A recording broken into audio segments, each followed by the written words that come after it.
¿Sabías que tu horno de microondas no produce calor en sí mismo, sino que agita las moléculas de agua presentes en los alimentos hasta que éstas generan su propio calor por fricción? Este es un fenómeno de electromagnetismo fascinante y no calienta por fuera, sino directamente en la estructura interna de aquello que deseamos cocinar o calentar. Para entender a cabalidad este prodigio de la ingeniería y la física, es imperativo sumergirnos en cómo funcionan realmente las microondas. Un horno de microondas típico opera a una frecuencia de 2,450 GHz, o sea, 2.450 millones de ciclos por segundo. Esta es una frecuencia elegida específicamente porque es extraordinariamente eficiente para interactuar con las moléculas de agua. Las moléculas de agua son lo que los científicos denominan dipolos eléctricos. ¿Qué significa esto? Significa que, aunque la molécula de agua en su conjunto es eléctricamente neutra, posee una distribución de carga desigual. El oxígeno atrae los electrones con más fuerza que los átomos de hidrógeno, creando una región ligeramente negativa alrededor del oxígeno y dos regiones ligeramente positivas cerca de los hidrógenos. Esta separación de cargas confiere a la molécula un polo positivo y un polo negativo, como si fuera un diminuto imán eléctrico. Cuando las microondas, que son ondas electromagnéticas, atraviesan el alimento, su campo eléctrico oscila a una velocidad vertiginosa.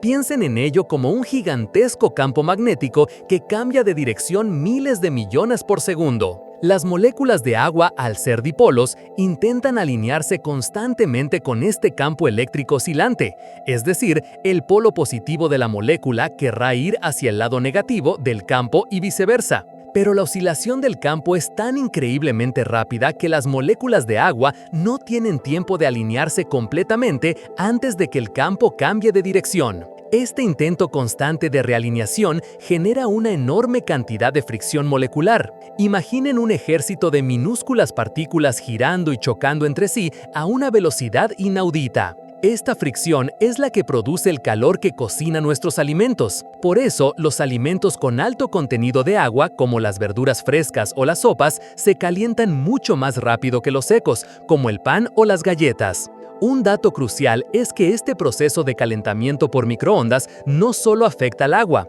también puede influir en otras moléculas polares presentes en los alimentos, aunque con menor eficiencia. Las grasas y los azúcares, por ejemplo, también contienen dipolos y pueden calentarse, pero el agua es sin duda la protagonista principal de este fenómeno. La profundidad de penetración de las microondas en los alimentos es limitada, generalmente de 1 a 2,5 centímetros. Esto explica por qué a veces un alimento puede parecer muy caliente por fuera, pero estar frío por dentro. Las microondas calientan las capas exteriores de manera más directa y el calor en el centro se difunde por conducción desde esas capas exteriores. Por esta razón, muchos hornos de microondas modernos incluyen platos giratorios para asegurar una distribución más uniforme de las ondas y, por ende, un calentamiento más homogéneo. Es importante destacar que las microondas no hacen que los alimentos sean radiactivos ni alteran su estructura molecular a un nivel dañino. Simplemente aumentan la energía cinética de las moléculas de agua, es decir, las hacen vibrar más rápido, lo que se percibe como calor. El temor a la radiación es un mito persistente que se basa en una confusión con la radiación ionizante, como los rayos X, que sí pueden alterar la estructura atómica. Las microondas son una forma de radiación no ionizante, similar a las ondas de radio o la luz visible. La historia del horno de microondas es curiosa. Fue descubierta por accidente en 1945 por Percy Spencer, un ingeniero de la compañía Raytheon. Estaba trabajando en un magnetrón, un componente clave para los radares de la Segunda Guerra Mundial, cuando notó que una barra de chocolate en su bolsillo se había derretido. Intrigado, experimentó con otros alimentos, como palomitas de maíz, y el resto, como se dice, es historia. El primer horno de microondas comercial se llamó Radarange y pesaba aproximadamente 340 kilogramos y medía 1,8 metros de altura, con un costo exorbitante de alrededor de $5,000 de la época. Años después, su tamaño y costo se redujeron drásticamente, haciendo que se convirtiera en un electrodoméstico indispensable en millones de hogares. La eficiencia energética de un microondas es notable para tareas específicas. Calentar una taza de agua en un microondas es significativamente más eficiente que hacerlo en una estufa, ya que el microondas enfoca la energía directamente en el agua, mientras que la estufa calienta el recipiente y el aire circundante. Sin embargo, para cocinar grandes volúmenes o para procesos que requieren pardeamiento o caramelización, los métodos convencionales pueden ser superiores. La versatilidad del microondas ha transformado la forma en que preparamos y consumimos alimentos en la vida moderna. En segundo lugar, considere el simple lápiz que usa a diario. ¿Alguna vez se ha preguntado por qué su mina se desliza tan suavemente sobre el papel, dejando una marca indeleble? La respuesta se encuentra en la estructura atómica del grafito, el material del que está hecha la mina, no el plomo, a pesar del nombre popular de mina de plomo. El grafito es una forma alotrópica del carbono, lo que significa que es carbono puro que se ha organizado en una estructura cristalina particular. En el grafito, los átomos de carbono están dispuestos en capas hexagonales bidimensionales, similares a láminas de gallinero interconectadas. Cada átomo de carbono en una capa está fuertemente unido a otros 3 átomos de carbono dentro de esa misma capa, mediante enlaces covalentes robustos. Lo verdaderamente asombroso ocurre entre estas capas. A diferencia de los enlaces fuertes dentro de cada lámina, las fuerzas que mantienen unidas las capas de grafito son extraordinariamente débiles. Son lo que se conoce como fuerzas de Van der Waals, interacciones electrostáticas transitorias y mucho menos potentes que los enlaces covalentes. Esta disparidad en la fuerza de unión es la clave de las propiedades únicas del grafito.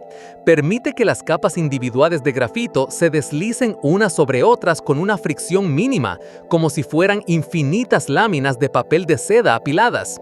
Cuando usted escribe con un lápiz, estas láminas microscópicas de grafito se desprenden fácilmente y se adhieren a las fibras rugosas del papel, dejando la marca que vemos. Comparémoslo con otra forma alotrópica del carbono, el diamante.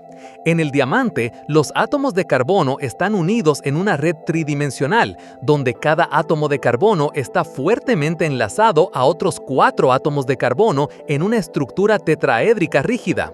Esta es la razón por la cual el diamante es el material natural más duro conocido, capaz de rayar cualquier otra sustancia. No tiene las capas deslizantes del grafito. Esta diferencia fundamental en la estructura atómica es la que le otorga al grafito su excepcional lubricidad y su capacidad para conducir la electricidad, propiedades que el diamante, con su estructura rígidamente enlazada, no posee. De hecho, el grafito es un excelente conductor eléctrico, debido a los electrones que pueden moverse libremente entre sus capas. La mina de un lápiz moderno no es grafito puro, sino una mezcla cuidadosamente formulada de grafito pulverizado y arcilla. La proporción de arcilla es lo que determina la dureza o blandura del lápiz y por lo tanto la oscuridad de la marca que deja.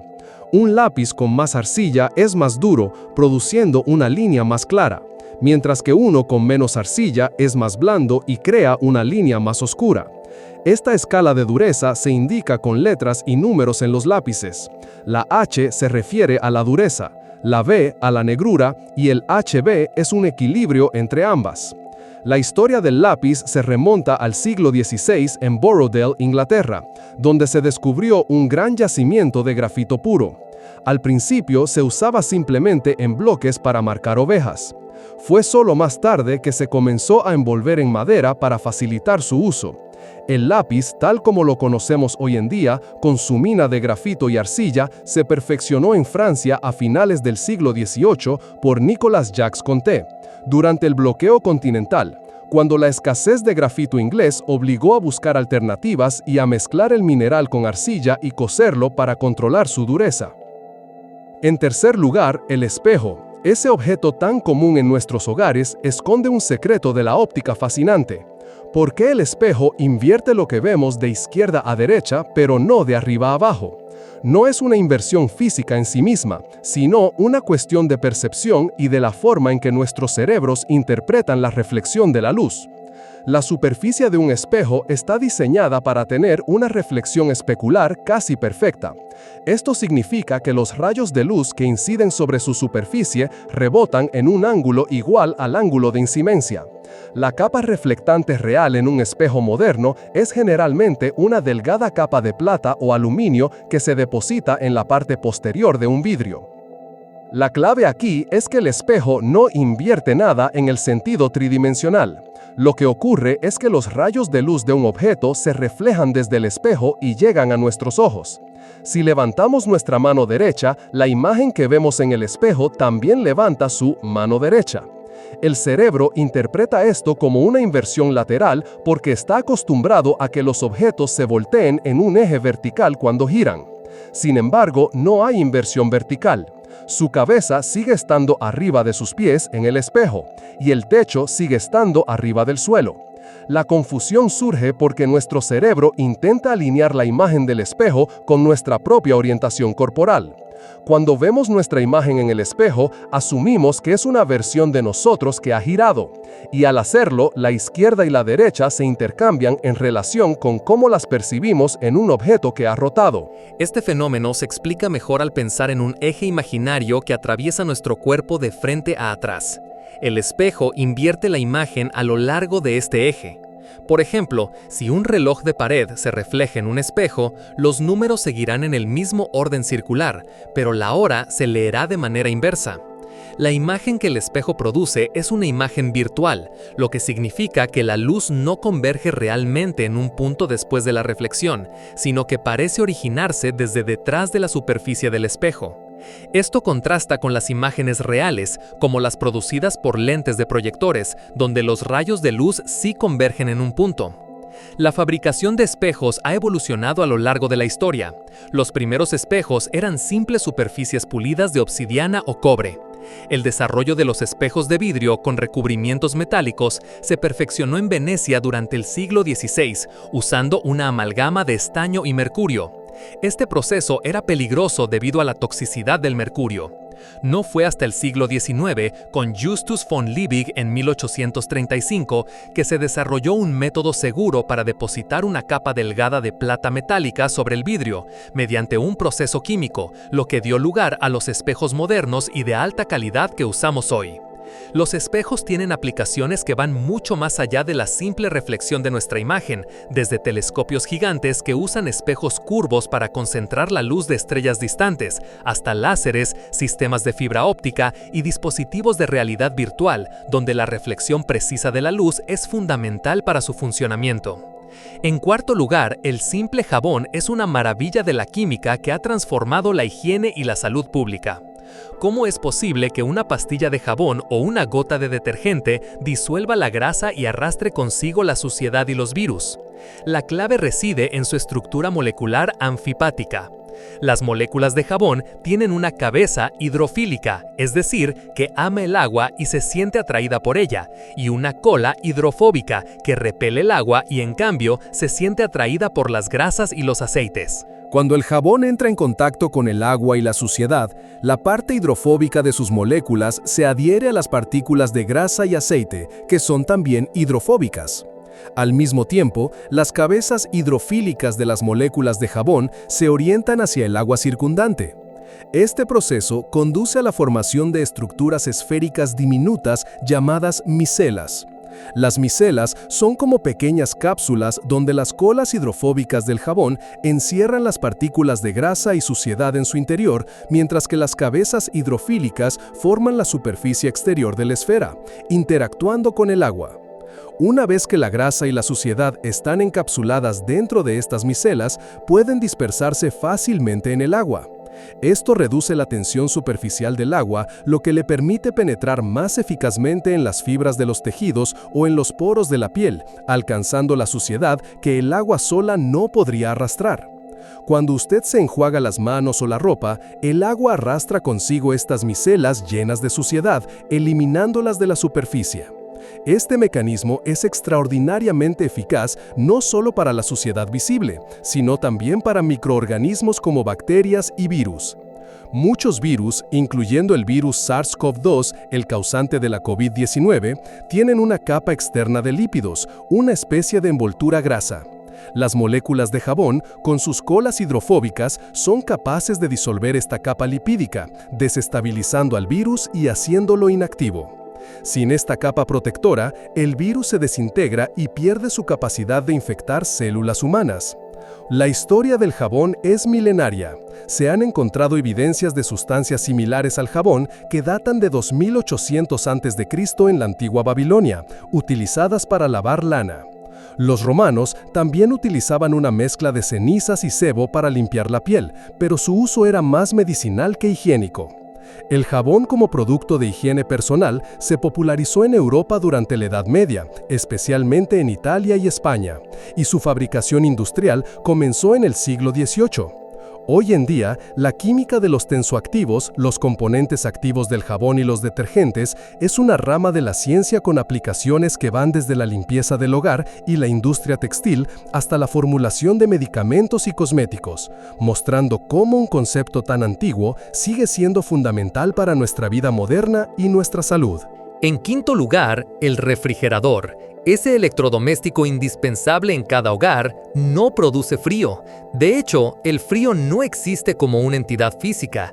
El frío es simplemente la ausencia de calor. Lo que un refrigerador hace es extraer calor de su interior y bombearlo hacia el exterior, donde el calor se disipa en la habitación. Este proceso se rige por las leyes de la termodinámica y se logra mediante un ciclo de refrigeración que implica la circulación de un fluido especial llamado refrigerante. El ciclo de refrigeración en un refrigerador doméstico consta de 4 componentes principales: el compresor, el condensador, la válvula de expansión y el evaporador. El proceso comienza cuando el compresor, a menudo considerado el corazón del sistema, recibe el refrigerante en estado gaseoso a baja presión y temperatura desde el evaporador. El compresor aumenta drásticamente la presión y, por lo tanto, la temperatura del gas refrigerante, ya que la compresión de un gas eleva su energía cinética. Este gas caliente y de alta presión se dirige entonces hacia el condensador, que es un serpentín ubicado, generalmente, en la parte trasera o inferior del refrigerador. Allí, el gas caliente libera su calor al ambiente circundante a través de las paredes del serpentín. A medida que el gas enfría, al liberar calor, se condensa y se convierte en un líquido de alta presión. Posteriormente, este líquido de alta presión y temperatura ambiente pasa a través de una válvula de expansión o tubo capilar. Este componente provoca una caída abrupta en la presión del líquido. Cuando la presión cae, el refrigerante se expande rápidamente y, como consecuencia, su temperatura desciende drásticamente, volviéndose extremadamente frío. Este refrigerante líquido frío y baja presión entra entonces en el evaporador, que es otro serpentín ubicado dentro del compartimento del refrigerador o del congelador. Dentro del evaporador, el refrigerante absorbe el calor de los alimentos y del aire caliente del interior del refrigerador. A medida que absorbe calor, el refrigerante líquido se evapora y se convierte nuevamente en un gas frío de baja presión. Este gas es succionado de vuelta por el compresor, completando así el ciclo. El calor que el refrigerador extrae de su interior es liberado al exterior a través del condensador, lo que explica por qué la parte trasera de su nevera siempre está caliente. La historia de la refrigeración artificial es fascinante y se remonta a experimentos tempranos en el siglo XVIII y XIX. Oliver Evans diseñó el primer refrigerador cíclico en 1805 y Jacob Perkins construyó el primer refrigerador por compresión de vapor en 1834. Sin embargo, los primeros refrigeradores domésticos prácticos no aparecieron hasta principios del siglo XX. La evolución de los refrigerantes también es notable. Inicialmente se usaban sustancias como el amoníaco, el dióxido de azufre o el cloruro de metilo, que eran tóxicas y peligrosas. Esto llevó al desarrollo de los clorofluorocarbonos o CFCs en la década de 1920, que eran seguros, pero más tarde se descubrió extremadamente dañinos para la capa de ozono. Actualmente, la mayoría de los refrigeradores utilizan hidrofluorocarbonos o HFCs que son menos dañinos para el ozono o refrigerantes naturales como el isobutano o el propano en un esfuerzo por reducir el impacto ambiental. En sexto lugar, la tostadora de pan, un electrodoméstico aparentemente simple, es una maravillosa demostración de principios de termodinámica y química. ¿Cómo transforma el pan blanco y blando en una crujiente y dorada delicia? El proceso se basa principalmente en la radiación infrarroja y el efecto Joule. Dentro de la tostadora, las ranuras contienen resistencias eléctricas hechas de un alambre de aleación de níquel y cromo, conocido como nicromo. Esta aleación es ideal porque tiene una alta resistividad eléctrica, lo que significa que resiste el flujo de electricidad de manera considerable. Cuando usted enchufa la tostadora y baja la palanca, la corriente eléctrica fluye a través de estos alambres de nicromo. Debido a su alta resistencia, el alambre se calienta rápidamente hasta alcanzar temperaturas muy elevadas, típicamente entre 600 y 1000 grados Celsius. Este calentamiento del alambre por el paso de la corriente eléctrica se conoce como efecto Joule. A estas temperaturas incandescentes, el nicromo emite una cantidad significativa de radiación infrarroja. La radiación infrarroja es una forma de energía electromagnética similar a la luz visible, pero con longitudes de onda más largas que nosotros percibimos como calor.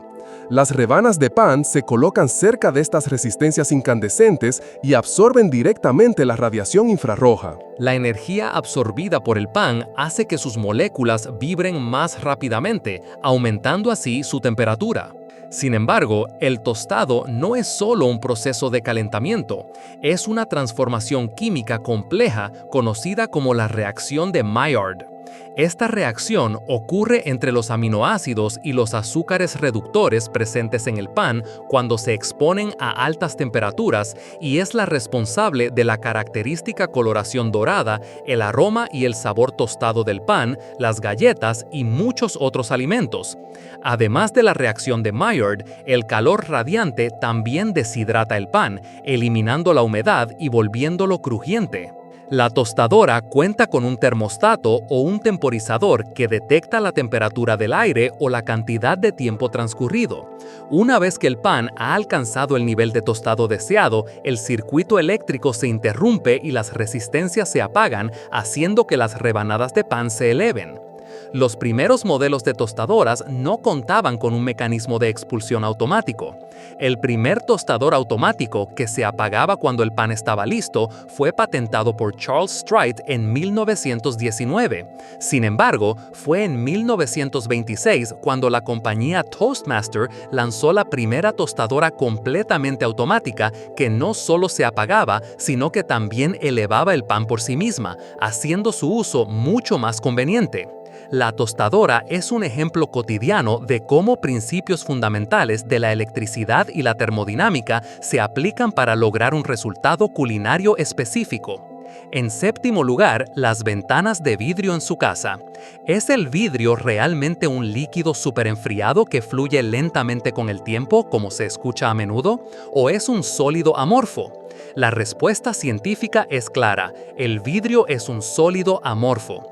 La idea de que el vidrio fluye lentamente es un mito persistente, a menudo atribuido a la observación de vidrios antiguos en catedrales que parecen más gruesos en la parte inferior. Para entender esto, debemos diferenciar entre los estados de la materia. Un sólido cristalino, como el cuarzo o la sal de mesa, tiene una estructura atómica altamente ordenada y repetitiva.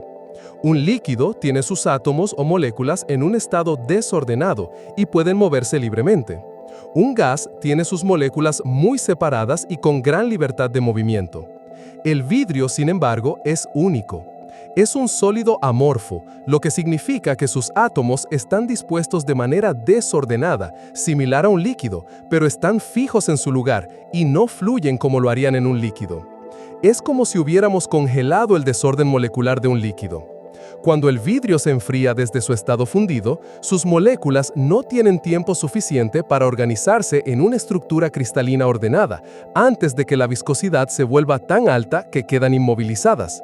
Alcanza lo que se conoce como la temperatura de transición vítrea, por debajo de la cual se comporta como un sólido rígido. La razón por la que los vidrios de catedrales antiguas a veces son más gruesos en la parte inferior se debe a la forma en que el vidrio se fabricaba hace siglos. El proceso de fabricación de vidrio en aquella época no permitía crear láminas de grosor perfectamente uniforme. Los sopladores de vidrio producían panes de vidrio que luego eran aplanados y cortados. Era común que las láminas resultaran ligeramente más gruesas en un lado que en otro. Los artesanos de la época, para asegurar una mayor estabilidad en la instalación, simplemente colocaban la parte más gruesa hacia abajo al instalar los paneles en las ventanas. La fluencia lenta o creep es un fenómeno que ocurre en algunos materiales cuando están sujetos a estrés durante periodos de tiempo muy prolongados, incluso por debajo de su límite elástico. Pero este efecto es insignificante en el vidrio a temperatura ambiente y en escalas de tiempo humanas. La viscosidad del vidrio a temperatura ambiente es tan extraordinariamente alta que para que fluyera una cantidad apreciable se necesitarían miles de millones de años. Por ejemplo, la viscosidad de un vidrio de ventana a temperatura ambiente es de aproximadamente 10 elevado a la 19 pascal segundos, un número astronómicamente grande. Los vidrios modernos, producidos mediante procesos como el flotado, son virtualmente perfectos en su uniformidad de grosor y no exhiben ninguna tendencia a volverse más gruesos en la parte inferior. La composición principal del vidrio que usamos en ventanas es el sílice o dióxido de silicio, junto con carbonato de sodio y caliza, para bajar su punto de fusión y mejorar su trabajabilidad. Este material, el vidrio, es fundamental en nuestra vida diaria, desde la construcción y la automoción hasta la óptica y la electrónica, siendo un material clave en la comunicación por fibra óptica. En octavo lugar, las pelotas de tenis y de golf, objetos que parecen tan simples, son el resultado de una ingeniería aerodinámica y de materiales sofisticada. ¿Qué tienen estas pelotas que les permite rebotar tan alto o volar tan lejos con un golpe preciso? La respuesta radica en una combinación de su composición interna y su superficie externa. Comencemos con la pelota de tenis. Su capacidad de rebote se debe a su núcleo de goma hueco presurizado internamente con aire o gas nitrógeno. Esta presión interna, típicamente de alrededor de 83 kilopascales por encima de la presión atmosférica, es crucial para su elasticidad. Cuando la raqueta golpea la pelota, la energía cinética del golpe se transfiere a la pelota. La pelota se deforma momentáneamente, comprimiendo el gas en su interior. Esta compresión almacena la energía como energía potencial elástica. Inmediatamente después del impacto, la pelota intenta recuperar su forma original, liberando esa energía potencial elástica y transformándola de nuevo en energía cinética, lo que la impulsa lejos de la raqueta y la hace rebotar del suelo. La capa exterior de fieltro, hecha de una mezcla de lana, algodón y fibras sintéticas, no solo ayuda a controlar el giro y el vuelo al interactuar con el aire, sino que también protege la goma y proporciona una superficie consistente para el agarre de la raqueta. La altura del rebote de una pelota de tenis está regulada por la Federación Internacional de Tenis, que establece que una pelota debe rebotar entre 135 y 147 centímetros cuando se deja caer desde una altura de 254 centímetros sobre una superficie de hormigón. Ahora pasemos a la pelota de golf, un objeto aún más complejo en su diseño. A simple vista, su característica más distintiva son los pequeños hoyuelos o dimples que cubren toda su superficie. Estos hoyuelos son la clave de su extraordinario vuelo. Sin ellos, una pelota de golf lisa volaría solo una fracción de la distancia que lo hace una con hoyuelos. Para entender por qué, debemos hablar de aerodinámica. Cuando una pelota se mueve a través del aire, crea una capa de aire turbulento o capa límite alrededor de su superficie. En una pelota lisa, esta capa se separa muy pronto de la superficie, creando una gran estela de baja presión detrás de la pelota, lo que resulta en una resistencia significativa al aire, o drag. Los hoyuelos en una pelota de golf tienen un efecto contraintuitivo pero brillante. Inducen turbulencia de manera controlada en la capa límite muy cerca de la superficie de la pelota. Esta turbulencia hace que la capa límite permanezca adherida a la pelota por más tiempo antes de separarse. Al retrasar la separación de la capa límite, se reduce drásticamente el tamaño de la estela de baja presión detrás de la pelota, disminuyendo así la resistencia aerodinámica total. El resultado es que la pelota puede mantener una trayectoria más eficiente y volar mucho más lejos. Una pelota de golf moderna tiene entre 300 y 500 hoyuelos, cada uno diseñado con una profundidad y un patrón específico para optimizar el vuelo. Además de los hoyuelos, la construcción interna de una pelota de golf también es crucial. Las pelotas de golf pueden ser de 2, 3, 4 o incluso 5 capas, cada una hecha de diferentes materiales poliméricos con distintas propiedades de compresión. El núcleo suele ser de caucho sólido, mientras que las capas intermedias y la cubierta exterior están diseñadas para influir en el efecto, la distancia y la sensación del golpe.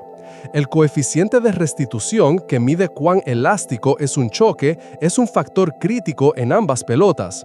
Un coeficiente de restitución alto significa que se pierde menos energía en la deformación durante el impacto, lo que se traduce en un mayor rebote o una mayor distancia de vuelo. La ciencia detrás de cada uno de estos elementos permite que estas pelotas realicen proezas físicas que a simple vista parecen inexplicables. En noveno lugar, la humilde batería que alimenta innumerables dispositivos, desde su teléfono celular hasta el control remoto de su televisor. ¿Cómo puede un pequeño cilindro generar electricidad con solo juntar unos pocos materiales? La magia reside en la electroquímica, específicamente en reacciones de oxidación-reducción, o redox. Una batería es esencialmente una o varias celdas electroquímicas que convierten la energía química almacenada directamente en energía eléctrica. Cada celda electroquímica consta de 3 componentes principales: 2 electrodos, el ánodo y el cátodo, y un electrolito. El ánodo es el electrodo donde tiene lugar la reacción de oxidación. Durante la oxidación, un material pierde electrones. Estos electrones liberados fluyen desde el ánodo a través de un circuito externo, por ejemplo, su dispositivo electrónico, hasta el cátodo, generando así una corriente eléctrica. El cátodo es el electrodo donde ocurre la reacción de reducción, es decir, donde un material gana esos electrones. El electrolito, que puede ser líquido o en pasta, es una sustancia que permite el movimiento de iones cargados entre el ánodo y el cátodo, completando el circuito interno de la batería. No conduce electrones directamente, sino iones. Un ejemplo clásico es la pila alcalina, una de las más comunes.